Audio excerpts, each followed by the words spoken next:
और मैंने जो अभी तक सुना, आपको श्रवण किया, आप एक एंकर हैं, उसके बावजूद भी आपने गीता के श्लोक बोले, रामायण के चौपाई बोले, लेकिन आपके सामने विद्यमान आईआईटी बाबा जिनमें लगा हुआ है, उन्होंने अभी तक एक श्लोक नहीं बोला, एक भी कई रामायण की चौपाई नहीं बोली। पता है गीता में क्या लिखा हुआ है? बहुत कम पता। कहां पर क्या लिखा हुआ है? हमारे यहाँ कहा गया अदरत गगरी छलकत जाए। अगर पानी गगरी में आधी पानी हो तो छलकता है।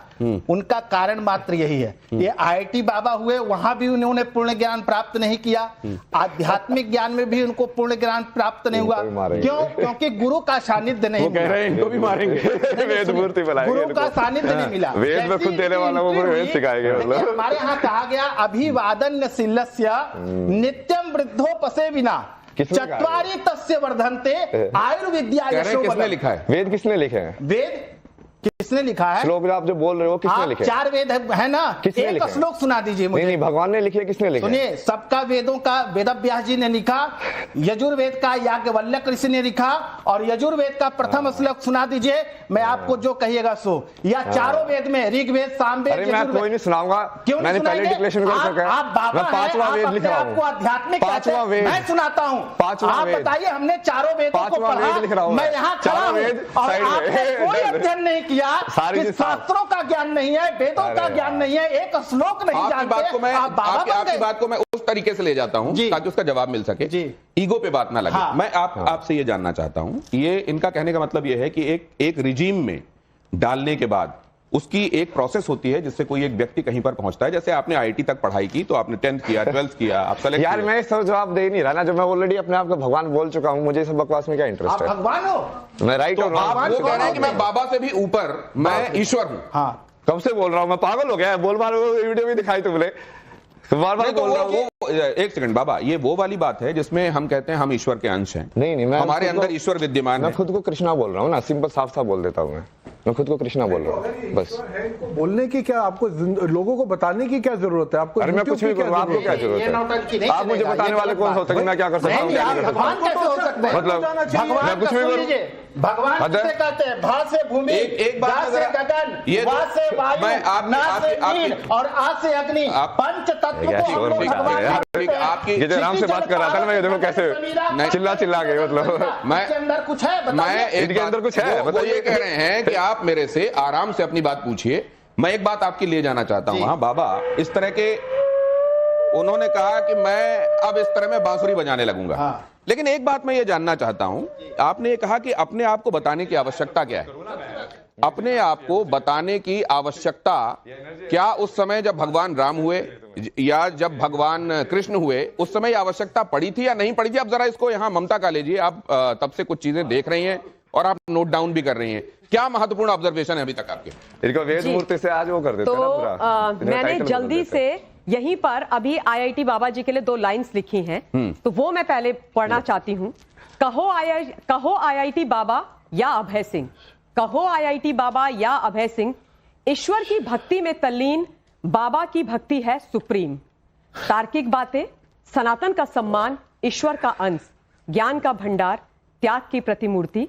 बाबा जी आपको मेरा बारंबार प्रणाम। तारीफ करो आप। नहीं, मैं और ये जो मैंने लिखी है, ये मैंने यहीं पर खड़े होकर के लिखी है, मैं कुछ लिख करके नहीं आई थी।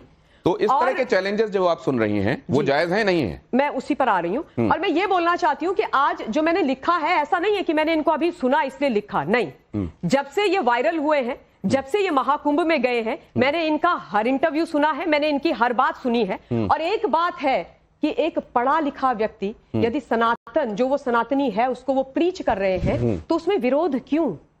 उसमें उनको समझने वाली बात क्यों नहीं? उन्होंने जो बात बोली, जो मैंने सुनी, वो ये कि सनातन इज साइंटिफिक।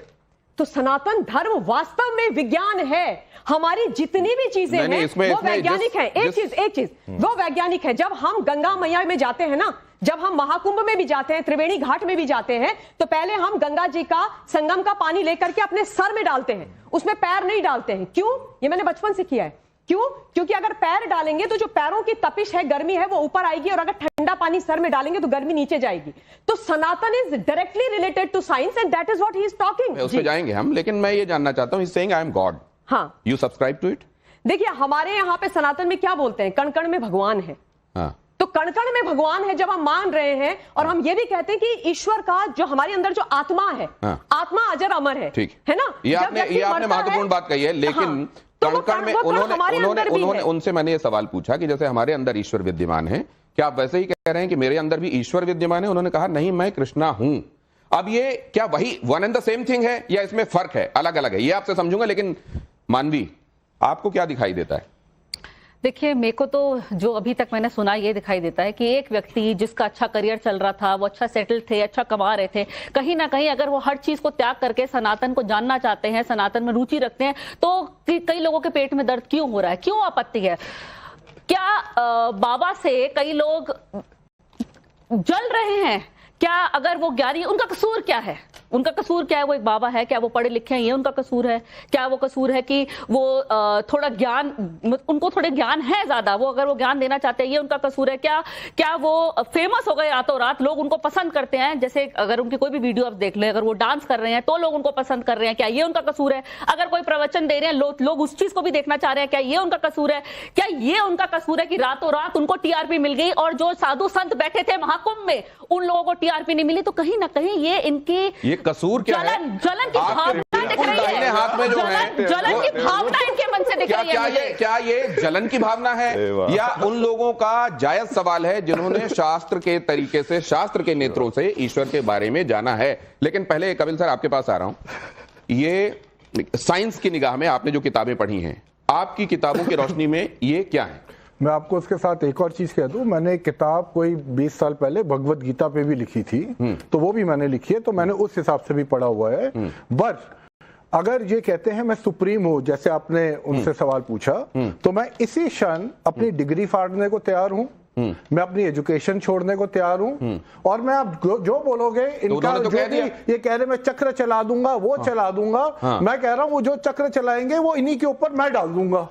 तो कहने का मेरा मतलब है इनके पास कुछ नहीं है, ये पावर नहीं है, कुछ नहीं है, ये सब इनकी मन धड़क कहानी है। अब आप सुनिए, when he came here he said मैं आज कृष्ण के रूप में आया हूं, ठीक है, आज मैं कृष्ण के रूप में आया हूं। मन घड़न से पहले मन समझ में आना चाहिए ना। सुनिए बाबा जी, सुनिए 1-1.5 मिनट उनको बोलने दीजिए, उनको समझते हैं कि वो क्या कह रहे हैं। फिर इन्होंने कहा मैं सेंटर पॉइंट हूं, सेंटर पॉइंट का मतलब है कि मैं बैलेंस करता हूं। सुनिए ना, फिर आपने देखिए आप बोलने नहीं दे रहे बाबा जी, नहीं आप रुकिए ना, मैं शो ना मैं चला भी जाऊं, मुझे फर्क नहीं पड़ता। आप बोले थे ना आप ये गुस्से रहते हैं, मैं कुछ नहीं रहता ना, मैं तोड़ फोड़ के यहाँ से चला जाऊं, मेरे को फर्क नहीं पड़ता।